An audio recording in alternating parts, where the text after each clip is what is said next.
Lobsta Productions. We are being hypnotized by people like this. Newsreaders, politicians, teachers, lecturers. We are in a country and in a world that is being run by unbelievably sick people. The chasm between what we're told is going on and what is really going on is absolutely enormous. Oh yeah, dude. There's some Netflix. It's like we all know what's going down, but no one's saying shit what happened to the home of the brave. These motherfuckers, they controlling us now, and no one's talking about how they made us fight and be slaves. And everybody's just walking around, head in the clouds and won't awaken to a dead in the grave. By then it's too late, we need to be ready to raise up. Welcome to the end of days. Everybody is slaves, only some are aware that the government releasing poison in the air. Welcome back, ladies and gentlemen, to another episode of NDS Chronicles, the show where we read your submitted paranormal testimony. I am David Lee Corbo, a.k.a. The Raven. That is Top Lobsta, the father of disinformation. Oh, hello. Wow, your mic sounds like... There it goes. It's really... Is it loud? What is it? Now it's very loud. Turn it down a little bit. Why don't you do I that? don't understand. I didn't do anything. You did it all. Haven't changed a thing. Are we going to let them have this, or are we going to take it away from them? What are we doing? The pores? Yeah, we can't let them listen for free. Checking. I didn't know. It was an impromptu because we're supposed to be doing a debate, which I didn't know we were doing a debate. God, I don't think Rebel it was for Truth.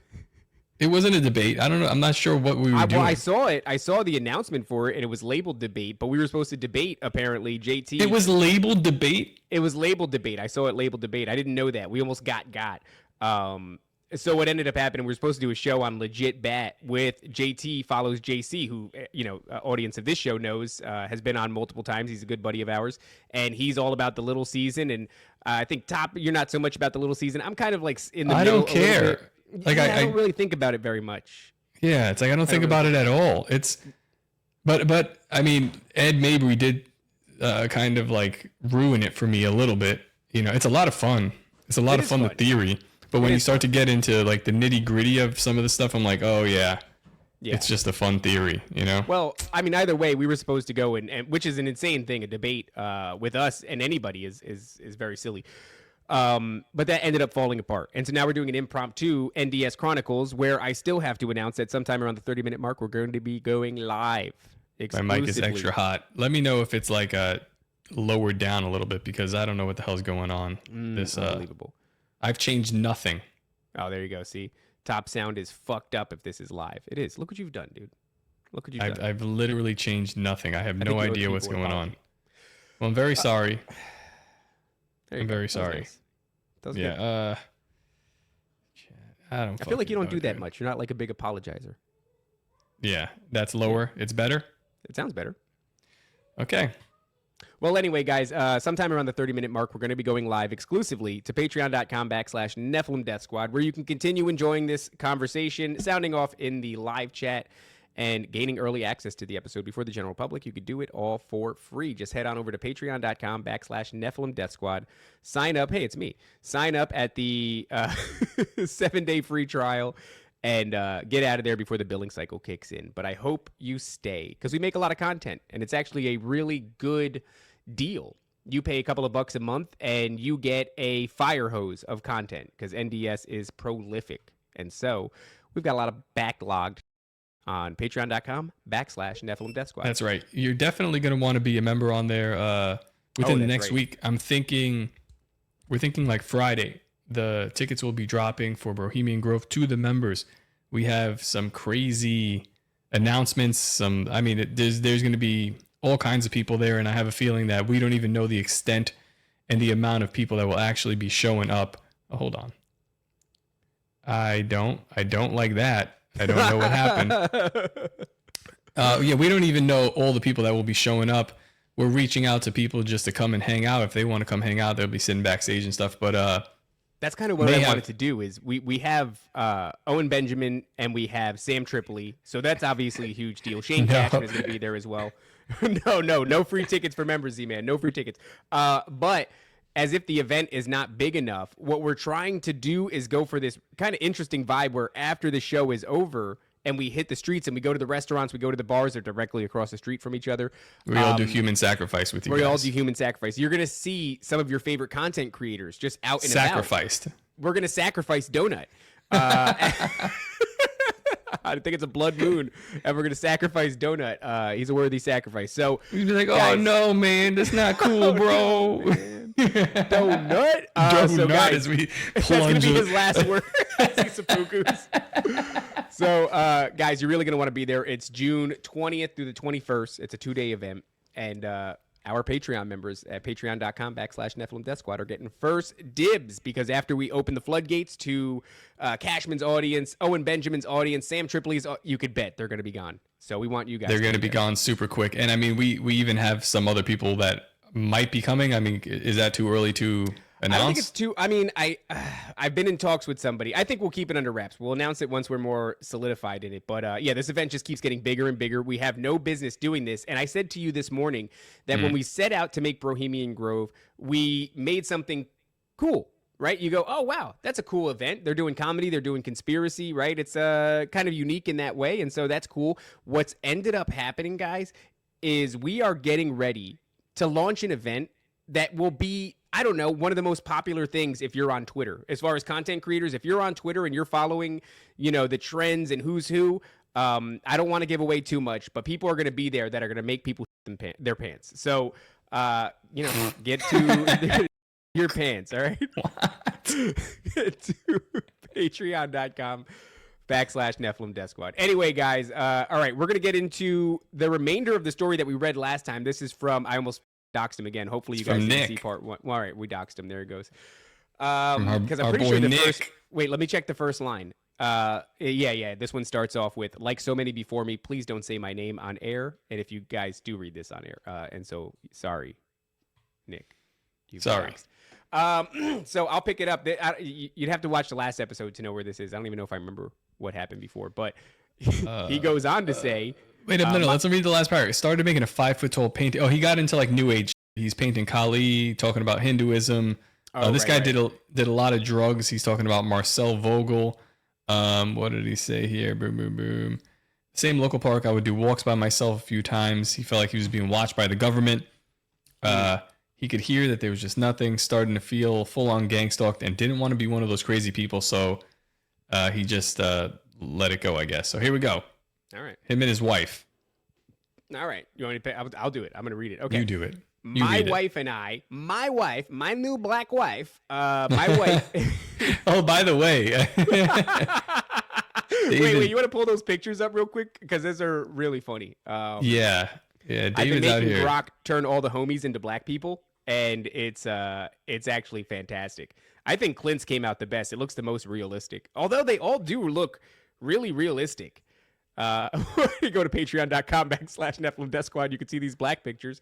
There's Clint. There's Clintoris Russell, and there is Toad. Actually, Toad might be one of the best ones. This guy looks like Toad looks like the guy that left me in Jamaica. You know that story, like where like they drive us to the catamaran, and then I call him, and he's like, he's just not coming back. He looked just like this dude. Really?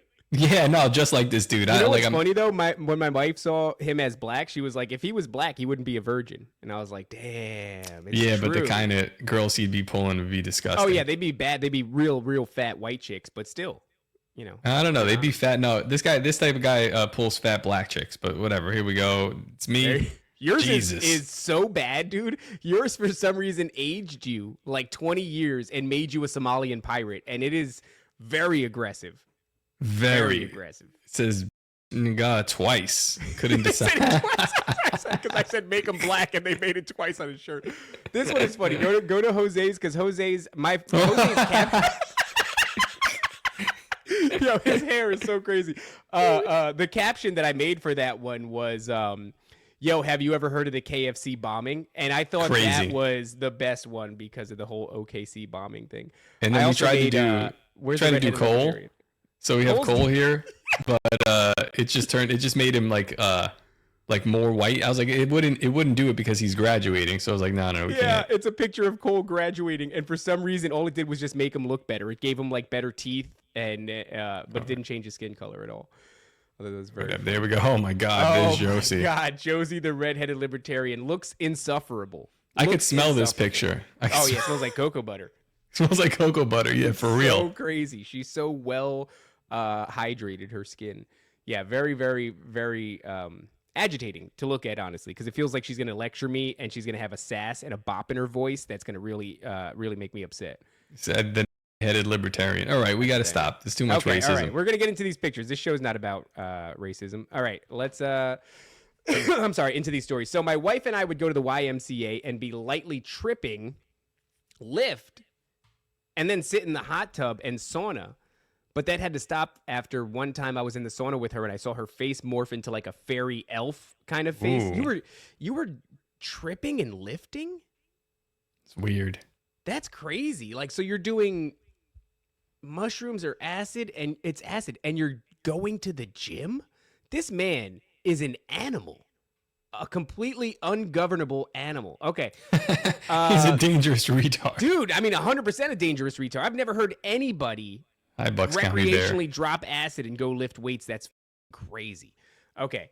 Man, wild. All right. Figured it's probably a bad idea to be that high at the gym. Yeah. Yeah, dude, you're right.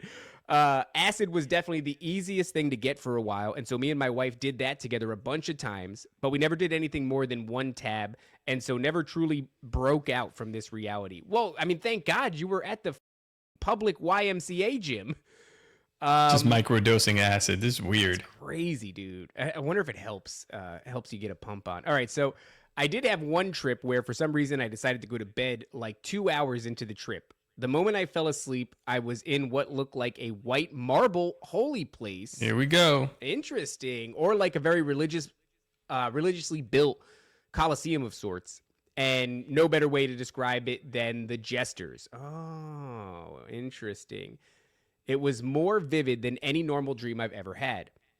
Obviously, I couldn't stop there, so I got an ounce of mushrooms, and we started playing with those. And I would say that the weird stuff increased pretty drastically, but it was definitely centered around my brain and how I was perceiving things like they were NPCs being used by entities from outside reality, communicating to me through synchronicities. Holy dude. This guy is on like that arc of Jim Carrey in the movie 23. Yeah. I've never seen it, but it's like at this point, you know, I've never seen the movie, but he's just like that. He's going to start scribbling the names of these entities on his face and walls. Lots of random small trips, but a couple that were nerve-wracking in the contemplative existence kind of way. Okay, so he's doing an awful lot of thinking about his mortality. Wife didn't like that so much, so we kept it under a gram after that. But what we both loved was on mushrooms, dude. And then he clarifies, having on mushrooms is fantastic. In case you didn't know what the I was saying. On mushrooms, top notch. All right, so our perspective on that changed when we were on a regular dose and decided to do the thing. I had covered a wall in that bedroom with a large amount of plants. Oh, that's nice. Okay. I thought he was going to, you know what I thought he was going to say? I had covered a wall in a tapestry. You know that kind of a bedroom? It smells like smoke and it's got patchouli. A big, yeah, it smells like patchouli and it's got a big psychedelic tapestry on the wall. The worst. And those black light pictures. It's like a gnome next to a mushroom and it's black light. I'm like, God damn it, dude. Get a job. The moment the trip started, I felt like the plants were watching us. And we started to do our thing. And they were really, really watching us intently then. What the So he's banging his wife, and he's like, I think these plants are watching us. And then when he gets into it, he's like, oh, no, they're definitely watching. Like, I could look at an individual plant, and I could feel/see it responding to us. He's getting a little plant boner? Yeah, a little plant. Her and I continued our thing, but I was getting crazy flashes of what looked like an amphitheater surrounding us as all these creatures watched us like we were animals in a zoo. When it was when me and my wife do it, our cats will like come out of hiding and stare at us. It's not cool. It's weird. It's very weird. It felt like the wife and I kind of merged minds.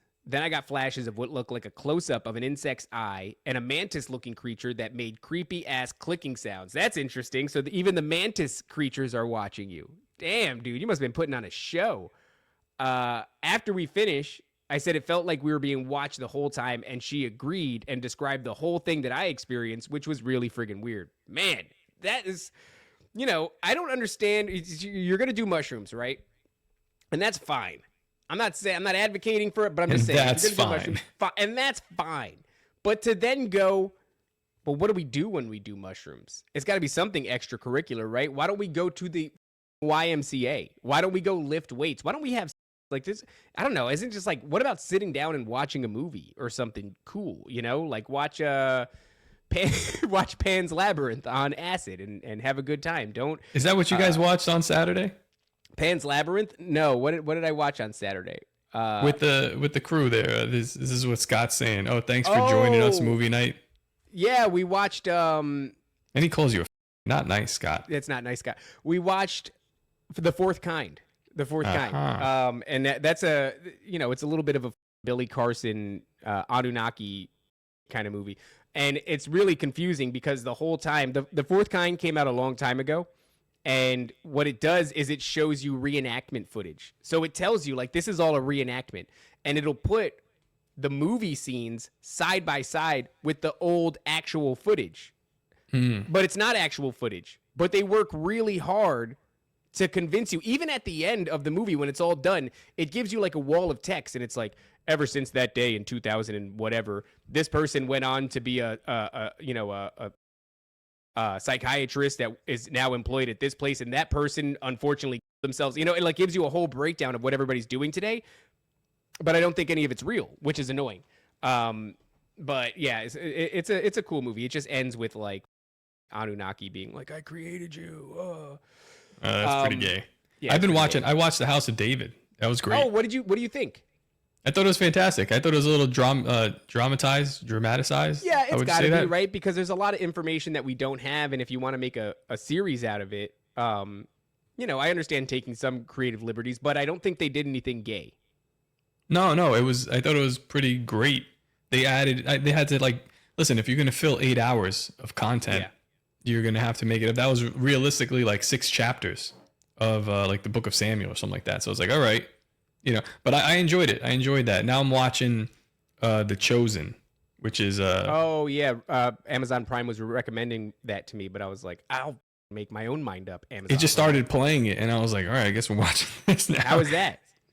It's pretty cool. I mean, I'm like 2 or 3 episodes in. It's pretty. I'm enjoying it. I have no like. Maybe I'll give it a shot. Yeah, a lot of people. I'll watch it, but a lot of people, I think they have issues with, again, like they're dramatizing things and they're adding some stuff, but it doesn't. It seems like they're doing their best not to change the whole, change the Bible, but just like they're telling a story, so they've got it. Where I noticed they did the dramatization with House of David was in the scene. I don't want to give away too much spoilers. Give away too much. It's in the Bible. If you haven't read it yet, know how like he kills Goliath. I can go. I'll spoil the whole thing. I'll tell you how everything ends.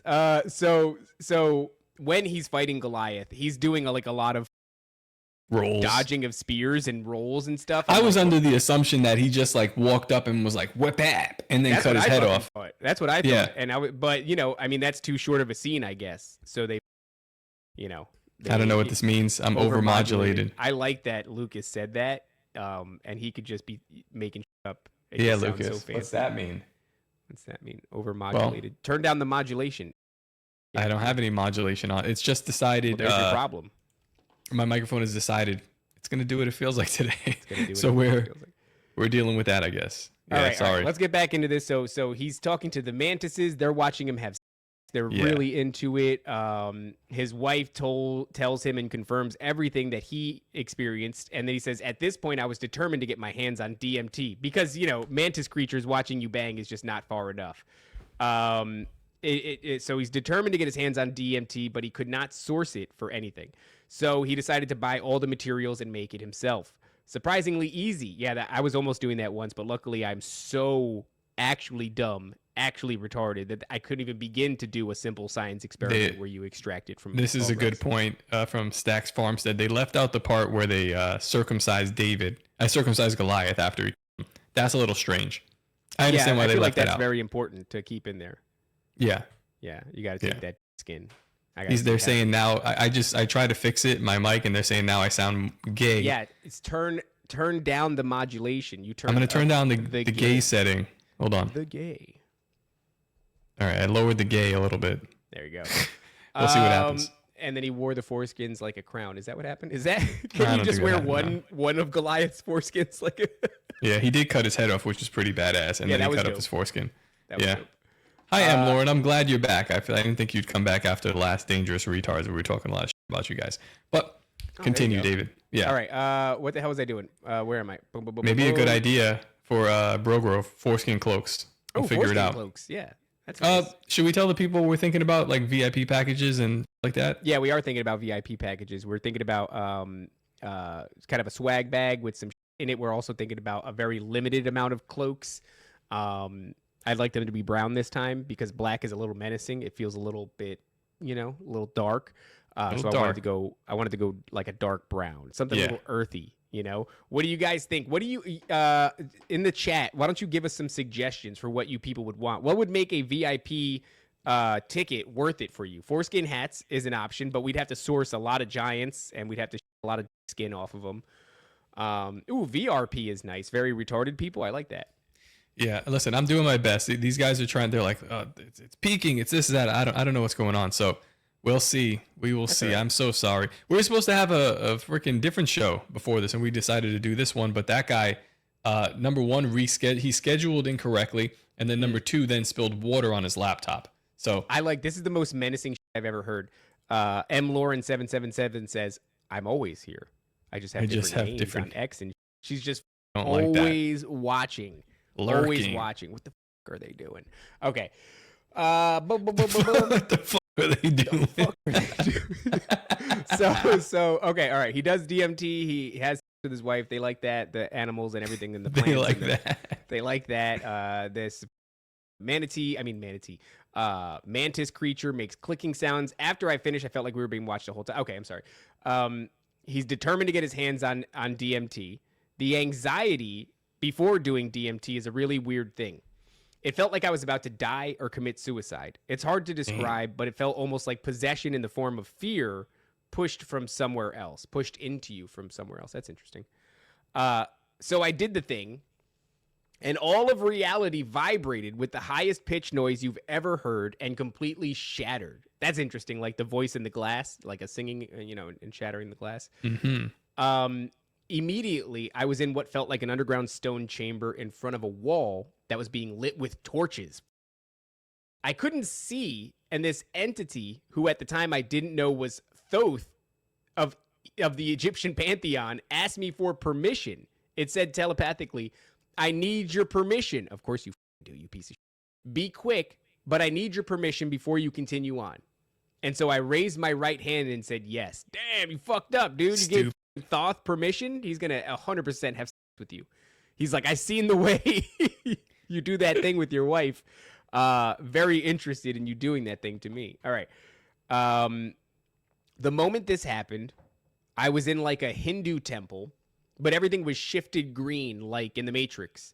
And one of the jester elves that appeared shoved me into what looked like a minecart and telepathically said, "Quickly, we've got to go. You're not going to be here for very long." Damn. So that's interesting because I've heard that before. These entities in the DMT realm have a sense of urgency. They're trying to show you something. Oftentimes it's like a technology or a concept that's like you understand it in the moment, but once you come back to physical reality, you don't have the language to describe it, and it just kind of falls away like a dream.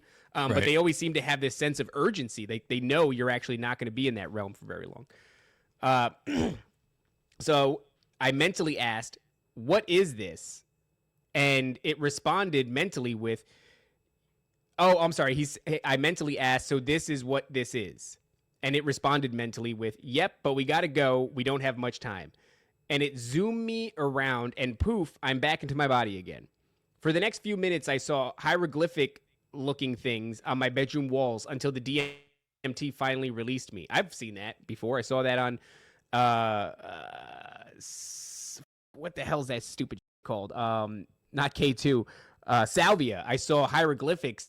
Everything was made of hieroglyphics. Who was the guy that I think it was like while he's doing either DMT or mushrooms, when looking at a red light, they were seeing the hieroglyphics or like some kind of weird language. Do you remember that? Oh, there's a guy that, I don't know. I always thought this was satire. I refused to look into it any deeper, but there's a guy that did a bunch of psychedelics, I think. I don't know which one he did, but long story short, he discovered that you can see the code to our reality inside of a laser beam if you project it onto a wall and look at it from the right angle. But like, it always looked cool and fascinating, but something about it just felt so bullshit. It was like, if that was true, wouldn't somebody have stumbled upon that sooner? I don't know. Okay. JR says that was a dude seeing the Matrix when he did psilocybin. Maybe Right. I'm conflating it with something else. Yeah. But I know there's a remember laser that guy involved. Oh, I think I actually have it. It's DMT and Z-Man red. says it was a low dose of DMT and a laser was letting people see binary code. Yeah, but it's like, is that real? I don't know. Oh, sorry. This is the Oh, guy that's here. interesting. Yeah, this is Over 100 exactly it. people. And I kept asking myself, how are all of us seeing the same thing? Oh my god. It changing shapes right there.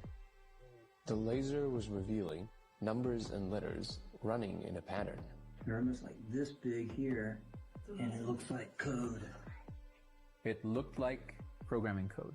It's definitely saying something, Pam. I just want to take a picture of it and translate it. Wow. You see that? Okay, so yeah, it's not stuck. No. It's not because of the light. No. It's on its own side. Light is just literally revealing it.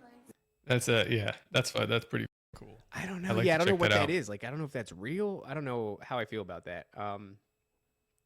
Raven needs to experiment with it and let us know. What's that? The DMT? No, thank you. All right, let's continue on here. So he goes to a Hindu temple. The elves take him on a ride, and they keep telling him it's not going to be here long. They really got to show him some. For the next few minutes, he sees hieroglyphics on his bedroom walls until the DMT finally releases him. It felt like a woman's energy letting go of my arms from within them. Interesting. And I woke up with the intense feeling of not being afraid of death. And it was weird how fresh I felt. And I felt like I had been away for a very long time, but it was not even 5 minutes.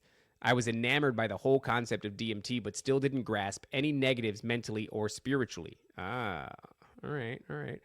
One time I went in, and a woman goddess monster was kind of hovering over me. Kind of felt like, sounds a lot like Lilith, a woman goddess monster. What made her a monster? Was it her talonous legs? That's actually interesting because in the first episode of the show The Chosen, yeah, there's they're focusing on Mary Magdalene, but she's calling herself Lilith, which is what? Yeah. So they nail it.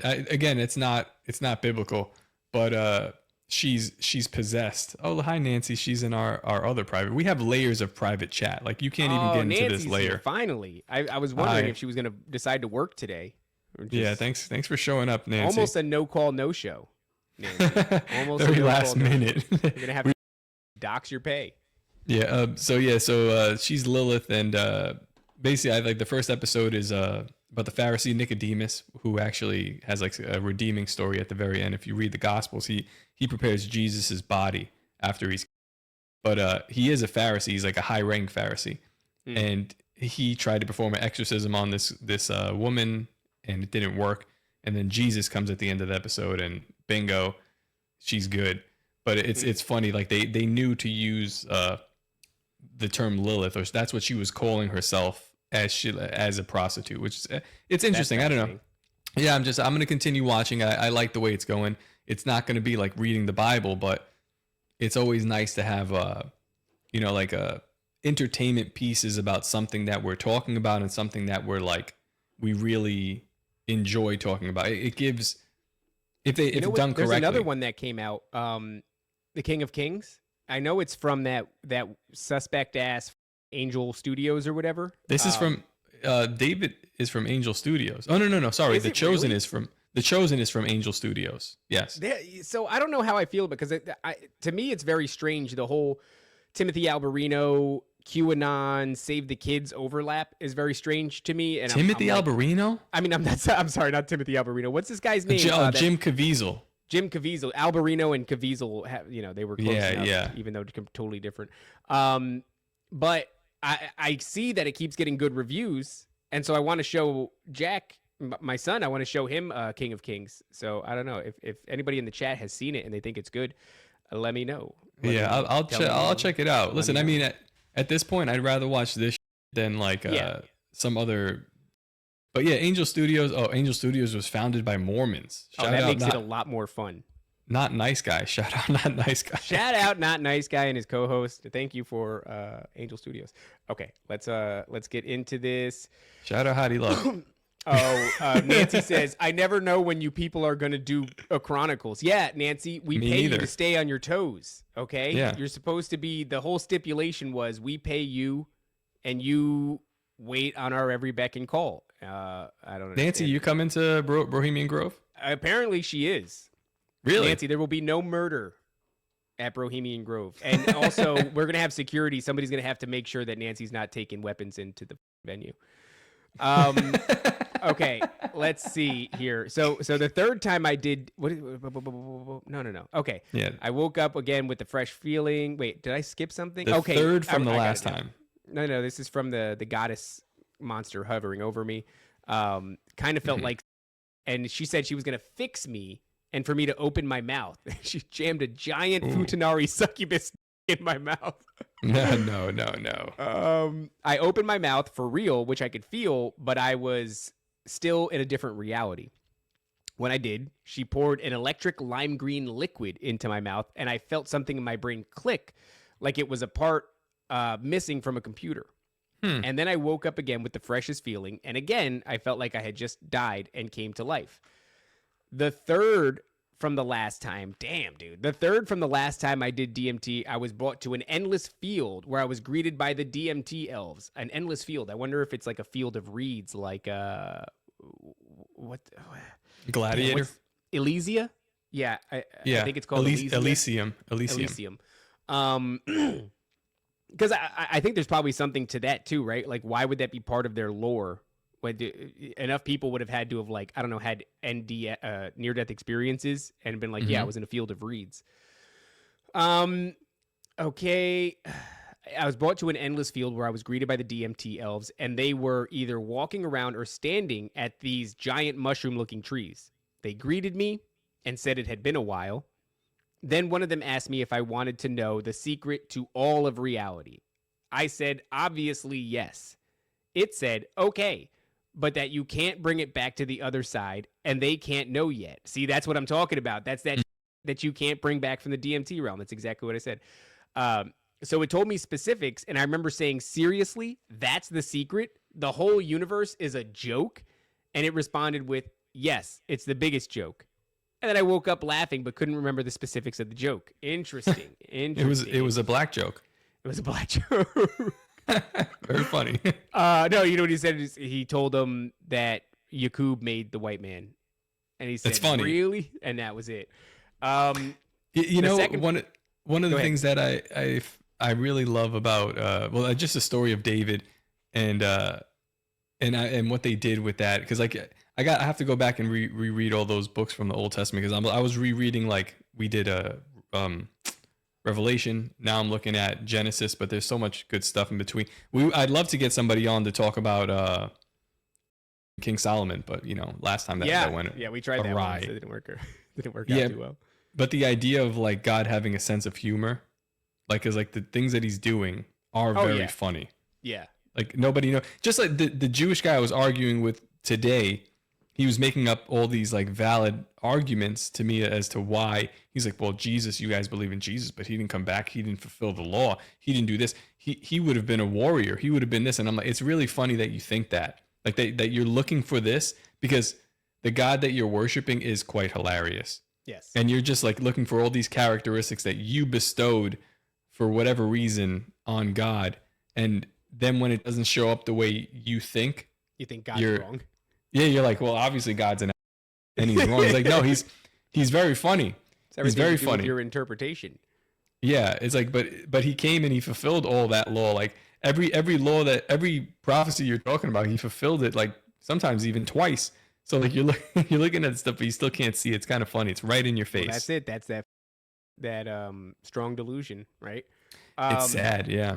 Phil Labonte is in the chat. He says, oh, no. Malachi prophecy, I think it means Malachi, unless it is Malicy. Malachi prophecy suggests Benedict was the last legitimate pope, with Petrus Romanus handing the papacy back to Peter. I don't know. I don't know what any of those actually words might mean. be talking about something different, but it is worth mentioning that today, it is actually Phil Labonte. Hello, Phil Labonte.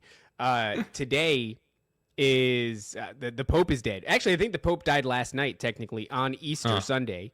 And now we stand. He is risen. He is not. No, actually, that didn't happen. He's dead still.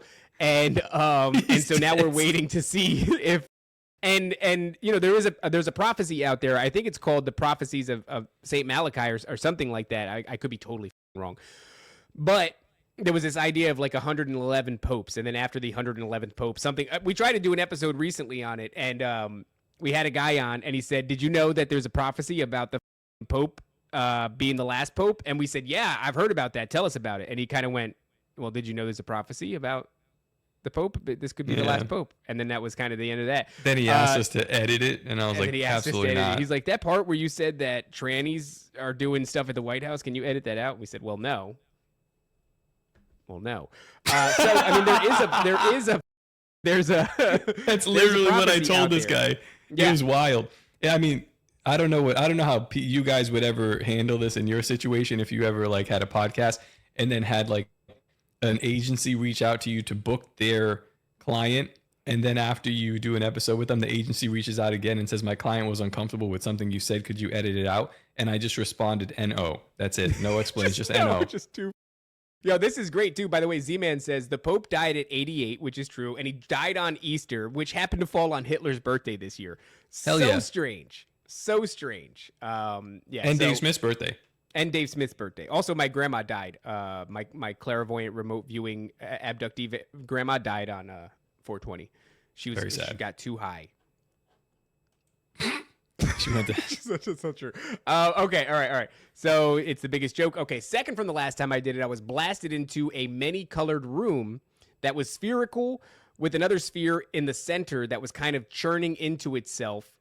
And I got the distinct feeling this was me dying, but I was fine with it. Then I got blasted into what people have described as the cosmic daycare. I was an energy being surrounded by other energy beings, and we're all being cared for by this older, loving, feeling energy. That sounds like, damn, I forgot what the name of the movie. It's like a Pixar movie or a Disney movie, and it's about souls. Yeah. I think it's called Soul. It's called Soul. Yeah. And they're like waiting. You know, it's like a daycare, like a waiting room for souls before they're born into this realm. Then I got shot into what looks like how you would imagine the shape of the inside of a spaceship is if there's nothing around the edges. So then I got shot into what looks like how you would imagine the shape of the inside of a spaceship if there is nothing around the edges. It was kind of bluish lit, but not bright by any means. In the very center were two beings that looked like they were made of light, and one of them was seated in a chair with the other one behind it to the right from my perspective. That being the being that was standing said, "Hello, welcome, this is God." And I mentally said, "Wow, all right, I don't really know what to say." The entity asked if I had any questions for God or had anything to discuss with him. And I said, "Can't think of anything at the moment, but I guess thank you for everything. LOL. Then I woke up again with that freshest, revitalized feeling again. But again, it felt like I had just died and come back. Man, what the is this? You should have asked it like through? That was your opportunity to test the spirit. That's like you'd be like, "Who the are you? What's your real name? Who are you? Who are you? Tell me who you are." You throw them off of a parking lot. I love that though, because to go like, number one, I don't think you can look at God. I don't know, man. We've talked to people who've said they've seen God. Honestly, I do have. I had a dream where I did see like a man's face, and I thought in the dream I thought I was talking to God, and then I woke up because something like touched me on my forehead, and my eyes popped open, and nothing was there, and I just had this distinct feeling that I was just chatting it up with God. I don't know. David, maybe you. What? Look at the time. What? Look at the time. What time is it? It's 41. It's 3:09. It's 4:46. What? I got a lot of times. Yeah, but it's like 40. Well, it's 39 on my clock. You have 41 over there? No, I have 3:10. It's 3:10 p.m. What I'm saying is man, these guys are. Dude, I was lost in the sauce, baby boy. Okay, guys, it's officially 41 minutes in. We've let you listen to us talk for too long for free. So if you want to continue enjoying this episode and listening to these stories, you can go on over to patreon.com/Nephilim Death Squad. And you can sign up for free, despite what I just said, and continue to enjoy an ad-free viewing experience, hanging out in the live chat with all of the fantastic, dangerous retards who pay us their hard-earned money, and other things. There's other things there, too. Early access to episodes and a treasure trove of content. Have I mentioned that? Patreon.com/Nephilim Death Squad. And bye. Bye. Bye-bye. All right. You want to take this part over? It's right here, yeah. Keep reading because I have to kick these guys out. Oh, yeah, kick them out. Okay. The last time I did it, I had been talking it up to my wife. I was really trying to get her to do it, but she was very nervous, even though she had seen me do it a bunch of times by then. So I did the thing and was immediately in a room of red, and a woman who healed me prior was there, but much more monster-like. So the Lilith archetype thing. All right. And the best I could describe it is that the only thing in my visual field was a very angry Medusa woman over me and around me, and in the most angry way you could imagine, she was talking about how I betrayed everything, and the way that I was talking about it was absolutely wrong, and I should never tell anyone about the specifics of being on that side of things, and then she kicked me the out. Wasn't even gone a minute. I came out laughing, but nervous, and I told my wife I got kicked the out. Wow, that's crazy. That's an interesting thing, too, because we've heard that a lot, where people will, I think it was Colin, he had this experience. He keeps doing mushrooms, and they basically, didn't they say to him, like, hey, you got to stop coming here, homie? Yeah. There's like, yeah. I don't know if it was like a feeling of uninvited, but they were like, yeah, what are you doing? Like, you're just like, I think it was just like they were saying, like, there's nothing more for you here. You keep coming. We've given you and told you and talked to you and given you the experiences. Stop coming here.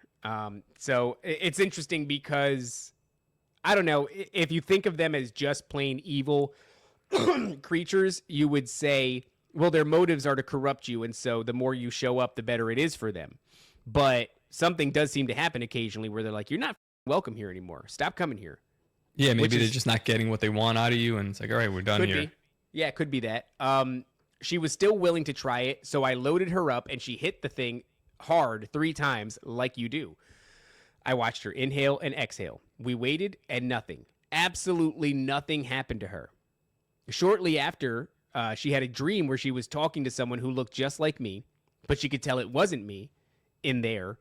And this dude said he was Kronos. Cool. Freaked her out a lot. Freaked me out. Interesting. Why is Nancy saying I'm on drugs? Nancy's in private saying it's probably because I'm fast. I'm just fast. I had 2 cups of coffee, Nancy, before we started, and I'm feeling slow. So I guess in comparison, he's fast. All right. Probably what's going on. Somewhere in all this mess, my wife and I saw a dogman-like creature. On the property of a local billionaire. Where do you live? While we were driving with my dealer at night. That's a crazy sentence.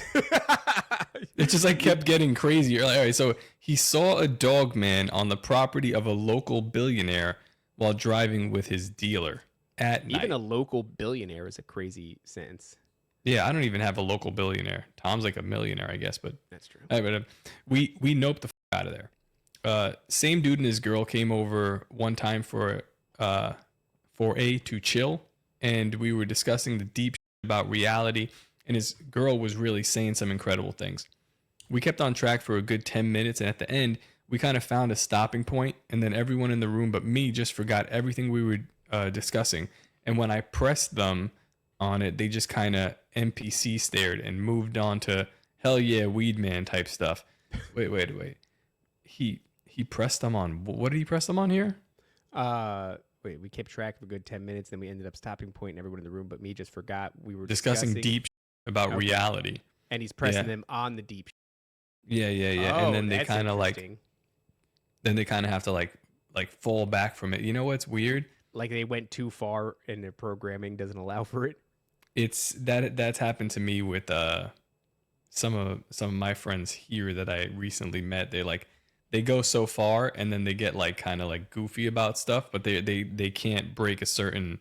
And I'm not getting like whoa like all hippy dippy with them, but I'm just like talking about some realities, and they just can't. Hey, kids are awfully autistic, huh? Yeah, it's like, there's a lot of vaccines out there, huh? And they're just like, there's a wall. Like more vaccines and more autistic. I enjoy finding that wall with different people, like just normie people that don't know who I am. Yeah, I like to press until I could find that wall, and then I'll stop. Yeah, we went to a restaurant once, and when the server came over, Top just wrote the N-word on a Post-it note and slid it over the table to her. And, and then everything was cool after that, and she continued to serve us. But yeah, he's constantly like testing. I was like, what do you think about that? What do you think about that? A large Coke, please. Anyway, everything beyond weed slowed way after that day. Lots more weird happened, but I didn't want to write a book for you guys. Since then, I've become resolute in my belief in God. No one sect but the God of the Bible and Jesus Christ. I believe the church is where the believers are not. I believe the church is where the believers are, not some building. Yes, that's a yes. I saw that. I dropped that comma for you right there. Thank you. These are things, by the way, that Nancy should be doing. Nancy, where's our commas? Nancy's on drugs. Sometimes I'll be falling asleep and get on an off feeling or a noise, and I ask for or say the name of Jesus to protect me, and it seems to bring me comfort enough to sleep. Appreciate everything you do. Best wishes. Thanks, man. This is best wishes to you, dude. That's very nice. I've been thinking about that the church thing again as well, because obviously the Matthew 15:11 or Matthew 15:12 was it? Is it? Yeah, that thing came back up. My dad had actually asked me an interesting question the other day. Oh yeah, we were talking about this. Did we talk about it on air? No, we didn't talk about it on the show. Yeah. So Nancy says she's asked if we want her to do a spell check, grammar check. You said no because you like roasting people. That is correct. I forgot I said that, Nancy. Thanks for embarrassing us. Real nice. Yeah, real nice of you. Real nice, Nancy. All right. Yeah, my dad asked me. I was wearing the 5G Nephilim shirt, and my dad was like, "So you talk about like God and stuff on your show, right?" And I'm like, "Yeah." And he's like, "So why are you wearing that shirt?" And then it got down to like, oh yeah, like we had to have that discussion again, and then I had to justify why bad language and why God, which is where a lot of people like. There was some lady on Twitter who became obsessed with us and started doing this like big deep dive on me because she thought that I was a shill. And by the end of it, all she had to throw in my face was that I had a potty mouth. And I'm just going, I don't know what you want me to. I mean, and I was saying to you that your dad comes from an era where like back then people were more conservative and like swearing was an actual sign. Yeah. Swearing was an actual sign of like bad intent. You know what I mean? Like the dudes that were swearing were also like doing drugs and beating people up and stuff like that. Yeah. And now where the paradigm is switched, where like people are coming to you with like fake sweetness and kind words that they don't really mean. And behind the scenes, they're, I don't know, doing really, really horrifying, sexual debaucherous, crap like that. Because we just got finished dealing with the era of leftism where the greatest evil you could perform was being offensive, but never mind the fact that they were putting your kids on hormone therapy. So I'd much rather live in a dichotomy where people are, jokingly allowed to say obtuse. But if you check the character of their, or the morality of their character, they're not engaging in anything. So like even you and I, like, if I were to say I don't engage in debaucherous behavior, that might be a weird way to put it. I don't engage in like any behavior. I engage in the behavior you see here on this show. And then after this, I sit down with my wife or I take my kid to the park and I go for a walk. I don't go to the club. I don't go to the bar. I don't engage in any kind of real debauchery. So it's crazy that people like are coming out to see us at Brohemian Grove, I guess, or I don't know what they're coming out for. Maybe to see Owen Benjamin and Sam Tripoli, probably. But like that, yeah. Like we're kind of boring. We're like Dave's gonna be going to sleep at 9. I don't know if you guys know this. He will be asleep. So that's what I'm saying. It's like people on the internet are like, look at these shills. Look at they're promoting this. I'm like, when this is done, I hang out with my family. Maybe I'll buy some Pokemon cards off of Whatnot. And then, I'll go to sleep at 9 or 9:30 at night. Like, I'm not engaging in any debaucherous. But to your father's point, there was a time where if you were saying those things publicly, then you probably didn't give a shit about your other behavior besides that. But now we live in a place where it's so obtuse that the stuff that you hear on a regular basis is like crazy and unhinged, you know? So, but yeah, that whole model is gone. You know, you were saying that your dad knew guys that used to swear and say crazy shit, and then those guys would go on to like rob houses and do things like that. It's like, yeah, that's not what I'm doing at all. I'm just saying I don't do that. naughty words. Hold on. we have a request in the chat, but I don't know what his name is. Who's making a request? Dingus. Oh, hey, Dingus. McLean. Are you Cody? He says readme.retards. Is that that might be what it says? Does it say that? I don't know. I don't know. I don't remember. Because Nancy's not categorizing these things for us. No, it's not Nancy's fault. You know what I think? I think we'll just have Nancy be security. Okay, here we go. Because she has a proclivity for violence. From February. Oh wow, this is a whole thing. All right, yeah. I'll send this to you here. Oh, okay. He says it's by I Am Retarded. Okay, I think I found it. Fair greetings. Hello, fellow mental challengers. My name is, we'll say your name. Yeah? You want to say your name? We'll say Just your right there. Scott is only coming to see Toad, which is understandable. Smart move. Yeah. You really got to see him in person. It's a whole nother world. All right, he says, my name is Brian. My name is Brian. My name Brian. Oh, Brian's in his own chat. Pretty cool. I have a few. He kicked out Nancy. I have a few experiences I'd like to share. I'll try to provide a lot of details and just stay chronological, but I am retarded. So here we go. This shouldn't be too long. I just started, so let's go. Around age 4 to 5, my dad enlisted in the military to support his family. Early 2000s. Wait. I developed. Yeah. What? I gotta pee. Can you fill me in when I come back? Oh, Dave's got to pee. Oh, wait up. You know what? Hold on. Wait. Before you pee, don't go. Don't go to pee yet. I've been squeezing, dude. Nah. You know how your body thinks like when you're getting close to the bathroom, everything starts to become a real emergency? My body totally just thought I was about to get up and go piss. No. Hold, just give it a second. We're going to vamp and then you can go pee. But the people need like actual entertainment before you just leave. Did you know Kanye West is cousins until he was 14? Crazy way to be, but that's what I've heard. Is that true? I don't know. That's what Kanye West said. That's what he said. All right, here we go. I don't know what this is, but we'll be back in a second, guys. So Oh, nice. All right. Here we go. Thank you. Intermission.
It's not sane. It's not sane.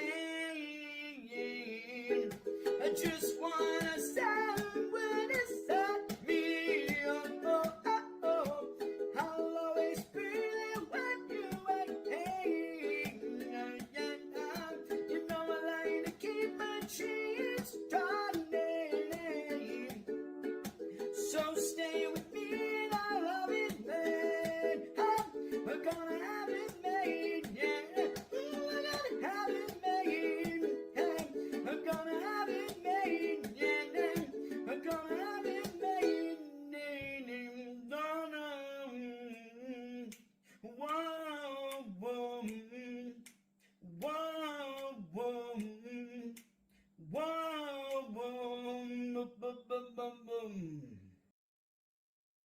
That was incredible. You're all muted and That was incredible, dude. that was really good. That was The really word that they're looking to tell me is thank you. good. Yes. Thank you yes. for that. I think that we should have an intermission every show, and it should always be a Toad song. I think it will. We just lost a couple of viewers. That's right. Yeah, I saw the number drop. It's fine. All right. You wanna? Where are we here? I developed a phobia to aliens, specifically the Greys. Not sure why. Wait, where are you? Okay, I see. Okay. Yeah. I've had some ideas, but never sure. Dad and me watched Star Wars at the time, and I loved it and had no fear of the aliens presented in it. I may have walked in while my parents were watching Independence Day or Fire in the Sky, and maybe that contributed to it. Possibly. I have one distinct memory that, looking back, I was convinced was real. No imagination bullshit. My bedroom was upstairs, and I do now recall that I had looked up the stairs from the bottom once and was sure I was some kind of blue man at the time. There was some kind of blue. Yeah. Yeah, there was some kind of blue man at the top of the stairs, and was entirely convinced that it was real. But my parents dismissed it. It's interesting how often Blue Man comes up. Yeah. A blue man shows up a lot. I know while we're still living in this location, I hated going to bed, and my bedroom would always hide. In my bedroom, I would hide under the blanket. I can't really remember too much more, but I was absolutely terrified of the Greys, to the point where my dad put an anti-alien spray on a can of freshener featured in SpongeBob. Very smart. Nice. Yeah, that is smart. Not too much more happened around that time frame as I can remember, so we jump forward. Age 11. Jump forward. My dad planned on doing his 4 and getting out, but apparently got screwed somehow, and it was in his best interest to stay in. That's what happens to a lot of Army dudes. They end up like, yeah, we're just going to get in and out, but not the case. Once you get in, they got you. Around this time, my parents were fighting a lot, and that led to infidelity. My dad got another woman pregnant, and she slept with his brother, who was staying with us in retaliation. Oh my God. You just, in one foolish decision, turn your family into a circus. Yeah, dude. It's bad. It's bad. That sucks. And then I had my experience that probably led me to this moment of writing this right now. So it's weird, like infidelity, divorce seems to open up the door. Yeah, because he's 11 years old. Kind of That's stuff. super traumatic, right? Like when my mom and dad got separated, I was 3. Didn't even really. Well, I mean, I still think it was trauma because I just think if you take a kid's dad away, it screws with him. Yeah. Makes him dress in like Hawaiian shirts and pierce his nose and dye his hair. All those things. But yeah, not good. But I think 11 in some ways can be worse because you can conceptualize what's happening to a higher degree. So when I was 3, I didn't have any anticipatory grief. It just happened. And one day I just noticed my dad wasn't around anymore. But if you're 11 and your parents are arguing and you know that divorce is an option, then you have a lot of anticipatory grief, which is also known as anxiety. You know what I mean? So you're riddled with anxiety and depression. And so it could be almost worse. Yeah. All right. So he went to sleep in his bedroom, had a TV situated in front of my bed, to which I usually went to sleep watching a movie. Mm-hmm. At this particular time, it was Charlie and the Chocolate Factory DVD. Whenever the movie ended, it would go to the menu. I had the dream. In the dream, I was at my elementary school, walking around the abandoned hallways, and there was resin-like goop on the walls. My classmates were stuck to the wall and possibly straight out of Alien, which I at this point had not seen. Interesting. I turned a corner and I see 3 figures walking down the hallway, advancing on me. I run, I'm terrified, I wake up. Now, I'm paralyzed facing the TV. The TV is static and it shouldn't be. It should be still be playing the menu scene. The menu, yeah. Yeah. I'm hearing sounds like scratching at the doors and shadows under the door and at the window. Have you ever seen Nicolas Cage in Ghost Rider when he talks about the spirit of Ghost Rider is trying to like possess him and come out, and he has to work to like keep it under wraps, and he has this iconic scene. It is one of the greatest Nicolas Cage scenes where he's describing the Ghost Rider as scratching at the door, I guess, of his mind. And he goes, "It's scratching at the door. It's scratching at the door." Like it's the greatest in the world, dude. Oh my God. I'll never, every time I hear that now, I'm always going to think of that. That's scratching at the doors of my mind. Scratching at the door. I'll see if I can find it while you do this. Name of the episode, Scratching at the Door. Oh, that's funny. Then a figure, man, these episodes are like named completely random, have nothing to do with usually what was actually read. Kind of sad. Yeah. All right. Then a figure slowly stands up at the foot of my bed, silhouetted by the staticky TV. I'm shitting bricks and I cannot move or scream. It slowly starts to climb on the bed towards me. And while I hear the scratching and see the shadows, I feel it clamber onto me until it's face to face to me, and I can only make out the shine of its black eyes. That's crazy. Ready? Oh, please, let's watch this. Scrapin at the door! Scrapin at the door! What is done with you? I'm sorry. It was scraping at the door, not scratching. But for whatever purpose, I don't understand why he thought that was the. Let me pull it back one more time. Listen to this. Nicolas Cage does what he wants. He does do what he wants, and for that he's an absolute alpha, and also clearly some sort of a time traveling. Who's that guy? Who's your number one recommended video on the right there? What the dude? See, you see how that works? I want to know. Yeah. All right, incredible. He'll be at Brohemian Grove. Scraping at the door. Scraping at the door. It's just such a fucking funny scene. He's the worst. He is the worst, but the best. But the best somehow. Also, probably a vampire. I think. Yep. Okay, so it's over in an instant. I'm really awake and I can move. Charlie and the Chocolate Factory menu on the TV. No noises. I can't remember if I woke my parents or not. If I did, they just dismissed it. At the time, I started looking at pornography. Not standard stuff, though, like really abominable stuff. Nothing gross or gay, but still abhorrent to God. Hey, that's man, all porn. What's that? Yeah, that's all pornography. You got to be more specific. What were you watching? If it's not gross or gay, it's probably midget stuff, huh? Yeah. Stuff. Be more specific. All right. Maybe that had something to do with it. I lost my innocence protection or something. In present day, I believe in Jesus, but at the time, my parents were mostly non-religious Democrats. I always look at that day as my most terrifying experience. It's funny to say like non-religious Democrats. Like that's redundant. It's almost like a significant rejoinder. Yeah. It's like, yeah. Huh. Okay. So lockdown time. Boom, boom. We're chugging on. I like how he does that, by the way. Lockdown time. He does like a little subtitle for each section, which I'm a big fan of. Yeah, we're just like moving to the next era of my life. So this is 5 years ago. This guy is very young, by the way, just given elementary school and Charlie and the Chocolate Factory. And he writes exponentially better than half the people who. Yeah. Lockdown time, he was 20. So he's 25 now. Where do you live? What's your address? Social. Oh, check this out. Nancy, busy in the chat, not working behind the scenes, but she says Nick Cage's son was on Grey Pill's podcast, Sound Science. That's awesome. Oh, cool. Check that out. Shout out They Grey just Pill. had Foundering on too, which is a lot of fun. Makes a lot of sense for that show. Like, yeah. Foundering should actually be doing that show. Yes. And then they shouldn't. Just Foundering. Just Thomas Anyway. and Jules should not be doing it. All right. At the time of the lockdown, I was 20. I had gotten my now wife pregnant, and we were staying with her parents. I had come to faith in Jesus Christ on my own. I started my seeking answers anywhere.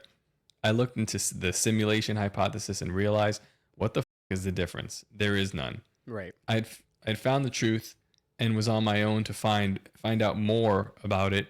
I began reading the Bible and the Book of Enoch. You guys should look into the Colbrin texts. I don't know what that is. Never heard of it. Is this some I'll Jewish write it shit? down in this notebook where I never look back at what I've written down. It's perfect. One day you will look back. You should sell the notebook. We'll sell it. Oh, That's going to be dude, sold honestly, in Brohemian Grove.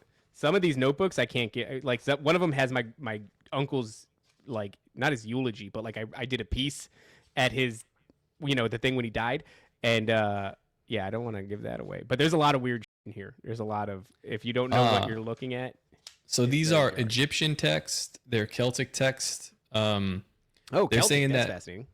Yeah, but it's the Colbrin Bible. They're saying that its authenticity is debated. Who knows, like a lot of this stuff. So there's probably some weird esoteric shit in there. Interesting. I'd like to hear more about that. Okay. So he continued seeking God in hopefully a holy way. Ended up getting the 2-step due to guilt at home. Damn. And guilt at home with elderly people. I failed the IQ test. Genuine. Yeah. Please don't come to Brohemian Grove. We don't need any. Yeah, no. Keep your spike proteins to yourself. With you dingus. Yeah, it's messed up, man. It's like a lot of it is what you're exposed to or what you were able to find through the algorithm. So if you weren't tapped into this certain algorithm previously, good luck finding it during, because they were doing everything that they could to stop people from funneling into that, to kind of at least like understand or hear what might have been going on. It's unfortunate, but glad you're here now. Maybe you got lucky. Maybe you got one of the early saline, because there was like articles coming out in my neck of the woods in New Jersey that certain nurses were getting charged because they were giving out saline instead. So maybe you got lucky. You got. Well, are you gay? Are you? Yeah, if you're true. gay now. Gay? If you're not gay, then it was saline. If you're gay, you got the real one. You got the real one. All right, past 3 years. Boom, boom. Here we go. I've mostly purged pornography from me, except for a few relapses. Good for you. I've repented from. I think it's a demon afflicting me. Maybe Lilith. I still feel tempted from time to time, but I pray it away. Yeah, I don't know what that is, but it's like I don't know if there's a demon attached, because I feel like that's like that happens to everybody. And but there's probably a demon associated with it. Yeah, Lust, for sure. right? Demon associated. I don't know if there's a demon attached to you, but it's like it's unfair. It plays on your your natural horny. Yeah, your natural horny. Yeah. Your natural, like, it's not your fault that you wake up with a boner. Yeah, your instinct. Your instinct to procreate, to reproduce, and it uses that. It perverts it, but it like hijacks the human system. Same thing with food. Like these people do with food. They know that the sugar that they're giving us, not like actual sugar cane, but the shit that's high fructose corn syrup, is extremely addictive. And then you pair that with the necessity for human beings to eat to survive. It's like they're hacking our biological. They're just bypassing your brain, and they're going right into your instinct to survive or to reproduce. It's unfair. It's unfair. This is a good question. Star Crimes asks a good question. Whose fault is this boner? I don't know. I don't know the answer to that, but sometimes I wake up, I scream at my boner. I say, "Whose fault is this? Why are you here? Why are you back again, tempting me?" Yes, why? Why have you woken me from my slumber? Just yelling, "Why are you here?" Yeah, it's messed up. It's messed up. It's Nephilim. It's Nephilim down to its core. All right. I had a situation where I was attacked randomly while I was walking down a country highway, and a random man pulled over the wrong side of the road and jumped out and began to beat my ass. Oh my God, that's such a great line. Hold on, I want to read that again.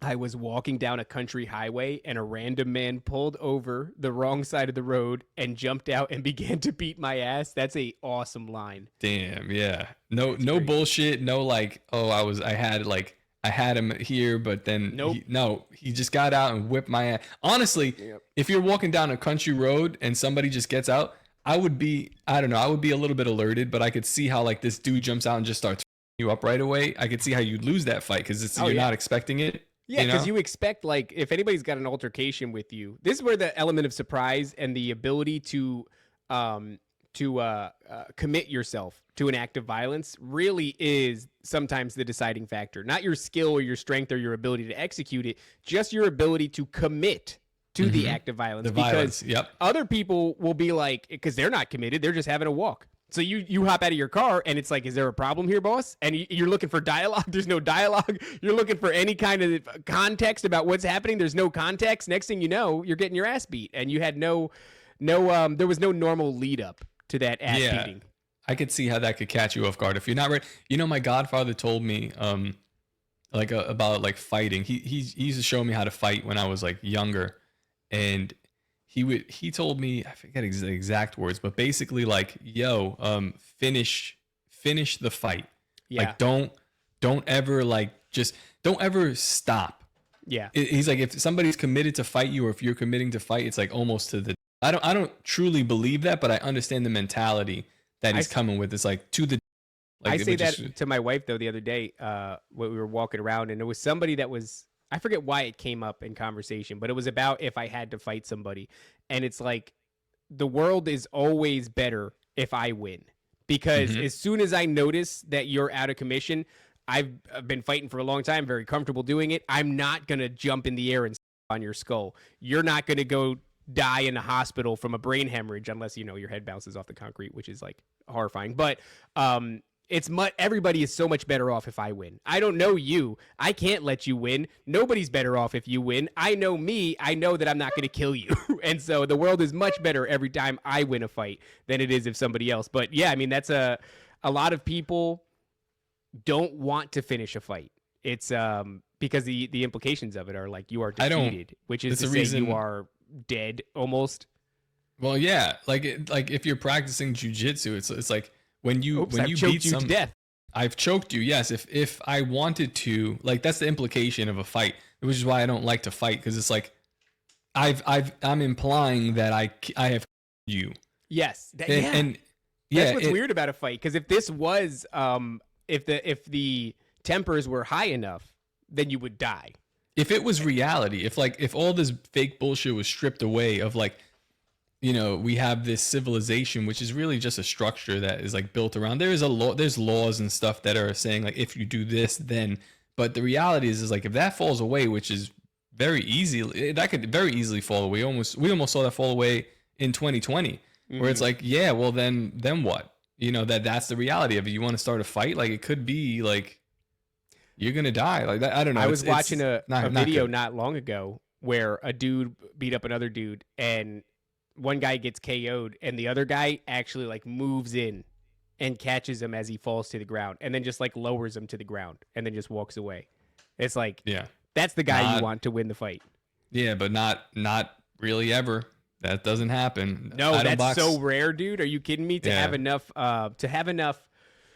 empathy to go immediately from I'm mad enough at you to strike you in the face to I'm now empathetic enough to catch you on your way down. That's a crazy switch. That guy was cool. That guy's a psychopath also. Like, why did you fight that guy? Yeah, but that's the guy you need. That's the guy you need. I don't box anymore. I don't do anything anymore, Nancy. I'm rusty. But he's always telling me to stop. He's like, "Oh, if you do that, your brain's gonna get all messed up." Yeah, dude, because I was getting fucked up too. I was getting fucked up pretty bad. Like I used like to come other back injuries. with such a headache, dude. Like a headache and a boo. Then don't like that. Don't like that. Do you see that video of Rampage Jackson, by the way, in the club? He's jamming a camera in some bitch's face at the bar, and all of a sudden some guy like comes to squeeze through and knocks into the cameraman, like moves him out of the way, and Rampage gets all pissed off and starts like screaming in his face in the club, and it's like, I don't know that you should do, like, remember when that dude, what's the kickboxer who knocked out that guy in the bar? Rico. No. Yeah. I know who you're talking about. I forget what his name is, but for some reason, Shill is tall white guy. Schilling. Yeah. Joel Schilling. Yeah, Joel Schilling. And it's like when he knocked that dude out, obviously wouldn't recommend that because you're a fighter and the law is going to really fuck you up. But what was going on with Rampage felt even more aggressive. He's like, all he did was bump into your cameraman. And now what? What are you going to do, Rampage Jackson? You're going to beat the out of this dude that's half the size of you in a public venue? Like that's crazy, man. Also, I don't know. Rampage, you might be like past your prime, dude. I don't know. Probably. Like, just be careful. Yeah, whatever. Who cares? These like that was what I saw there was more of like a black person thing than like a CTE. I just saw. Yeah, like, that's why I said like, it's a deadly combination of CTE and BET.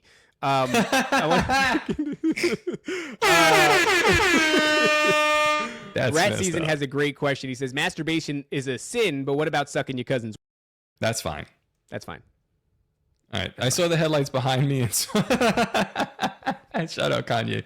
I saw him running up on me and like, what the hell is going on with that? Like, what? I guess should we talk about that? Like, this is. Look, this is what Kanye said. Kanye said when he was really young, him and his cousin were looking at Playboy magazines and then some, because Playboy is just like pictures of boobs, but then there's like a Hustler magazine. So it kind of seemed like he was saying, and then there was something else beyond that, and and because of that interaction, that obviously creates a really weird dynamic between two kids, right? It's like, hey, you want to look at these tits with me? And next thing you know, they're fellatioing each other.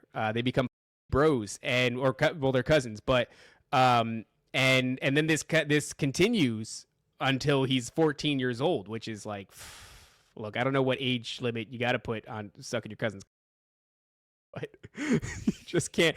Honestly, Yeah. I don't know what's worse, is 14 or starting it when you're way younger. But and then apparently Kanye came to his cousin and said, hey, horny time's not going to be a thing anymore. We're not going to do this.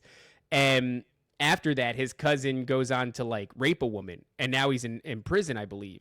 Is he dead? I don't know if he's dead, but Kanye has some guilt about that because he noticed the catalyst being like, hey, we can't suck each other off anymore. The catalyst was his mouth. Yeah, the catalyst was his mouth, when he was like, and then the guy was like, I'm gonna go rape this woman then, I guess. Crazy, absolutely crazy. Is Kanye responsible for that though? I don't know. So his cousin's locked in jail for life for killing a pregnant lady a few years after I told him I wouldn't look at dirty magazines together anymore with him. But then he goes on to say, dude, can you play the music? My name is Ye. Nah, I can't play the music. I'm gonna take it down. My name is Ye. You gotta play the music. It's the best part, dude. Oh, jeez. All right. Have you listened to it? A little bit. Here we go. I guess we'll play this. Oh, sorry, Click towards the middle.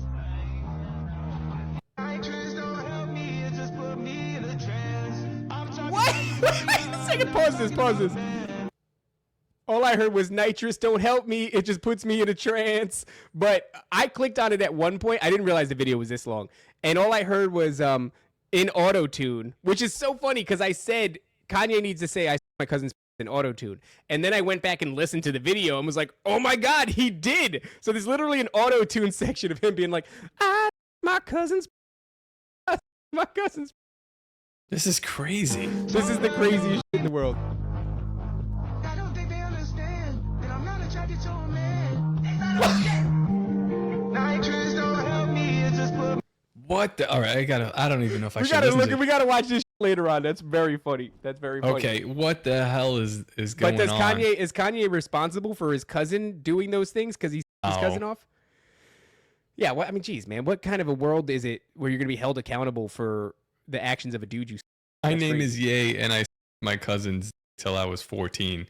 Tweet sent. What the hell? Incredible. Where do you even go from there, man? It's like he's doing everything he can to like. He's like, do you disavow me now? Like the day after Easter. The day after Easter, you're like, my cousin's. That's crazy. The day after the Pope died. Oh, really? Really? Jen says, I'm guessing Ye forced his cousin into it.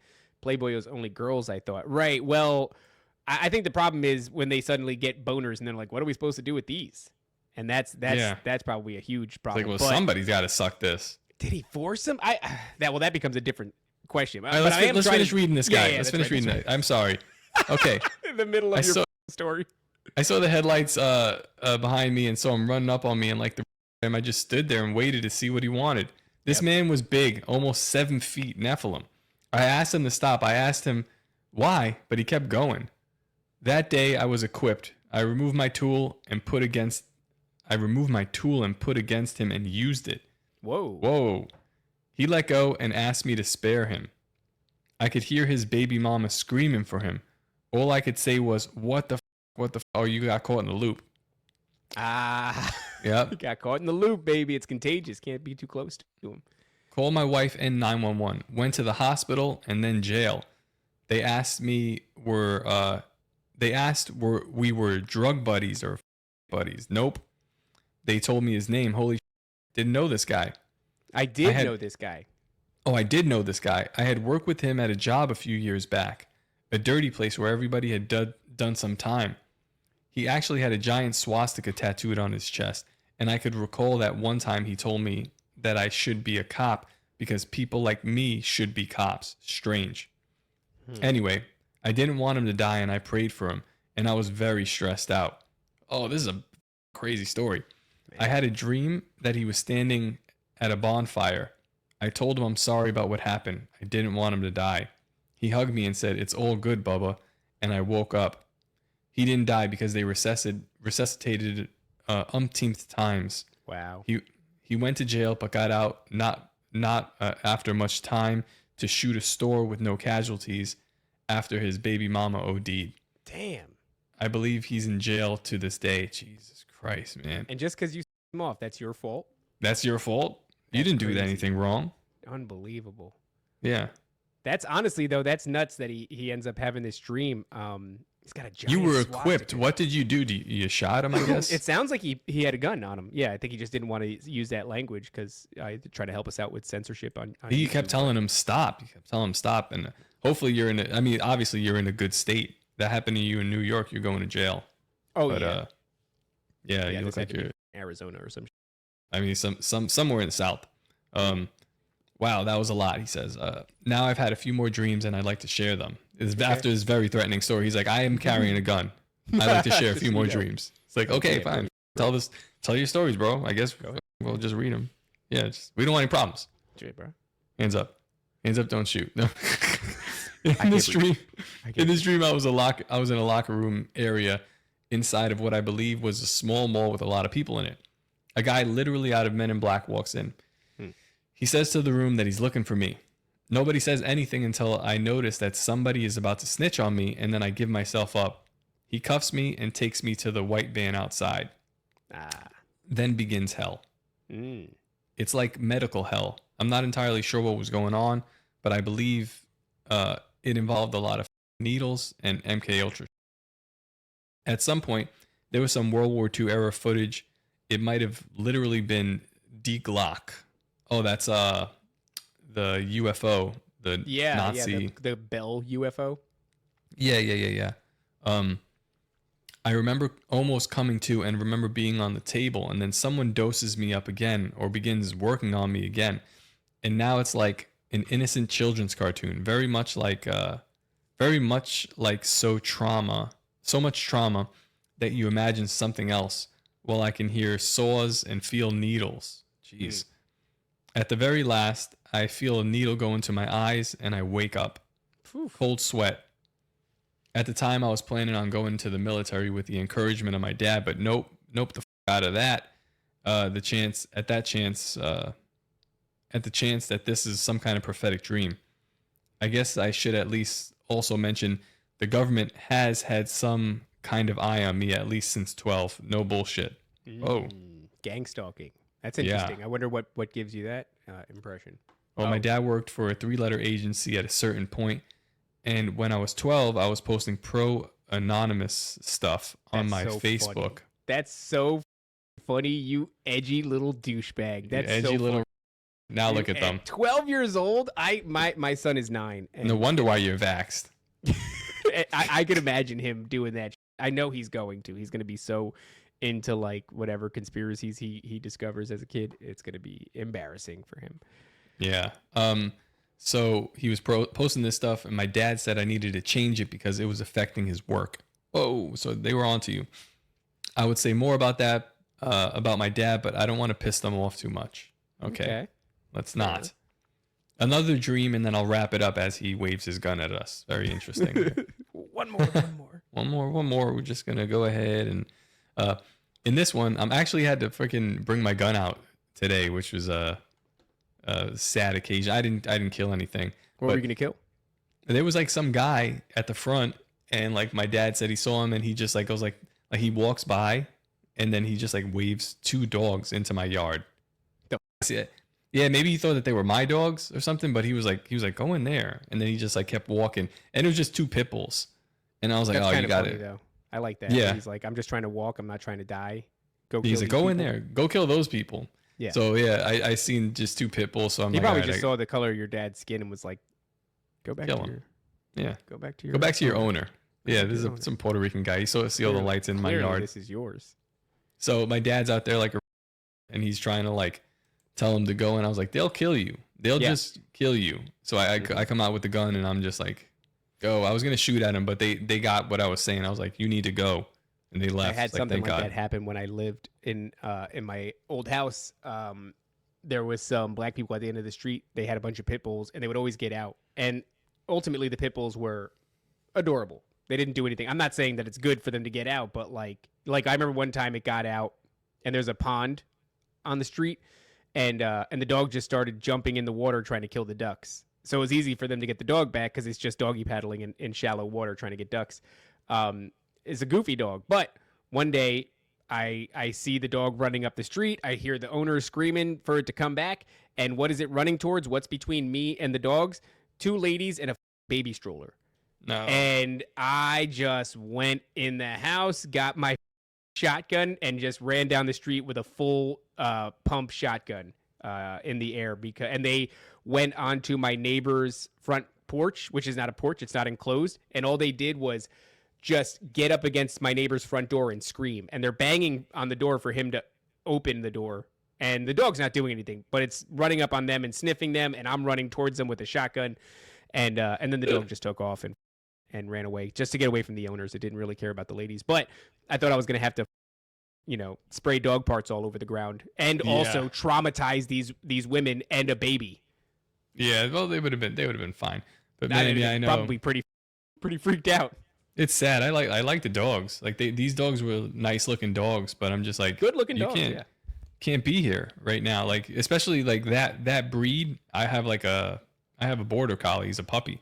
So like, he'll be curious. That breed they'll fuck him up. Or like my old dad who doesn't understand, like don't do that. I don't know where these dogs came from. They start ganging up on you. If they take you down, that's it. Once you fall down, they're gonna get your neck, dude. It's like you gotta get out of here. A video of them do that to an old lady. Old lady did the bucket challenge, the ice bucket challenge from back in the day. Dude, what the male screamed. One of the male ladies from my area here, she was like an older, like 65-year-old lady, just not in my area, but like in the station. They go different places, and yeah, she was out and just a gang of dogs. That's what it is. Yeah, dude. Ass. So don't fuck around with that stuff. That's why I always, everybody's like, oh, why you carry a gun everywhere? Dogs actually are a great reason to carry guns everywhere. Dogs? Are you kidding me? All right, let's keep going. All right. In this one, I'm wearing a spacesuit like thing. There's another man I feel like I know. He has a Nazi sign on his chest. No, it's not. Very familiar for some reason. We're in a corridor that leads to an elevator. I feel as if we're on a mission to fight something evil. Maybe female. Probably. Yeah, it's the same thing. We go to the elevator and he goes in. The door's shut. He begins to go down. A digital voice starts counting down 10, 9, 8, 7, 6, and it keeps repeating 6. 6, 6, 6, 6, 6, 6, 6. You know what's fucked up? My favorite meal at Texas Roadhouse now, they give you like the shrimp skewers. Now they give them to you in like smaller skewers. Motherfucker. Only 3, and they do 6s. Swear to God. So you just have a bunch of skewers with 666 on them. Like, God damn it. I ate it anyway, but scrimp. Yes. I begin to float in the air. I even feel my nutsack float up. Pretty cool. Sick. I go up and up. Then nope the out. I wake up cold in a cold sweat again.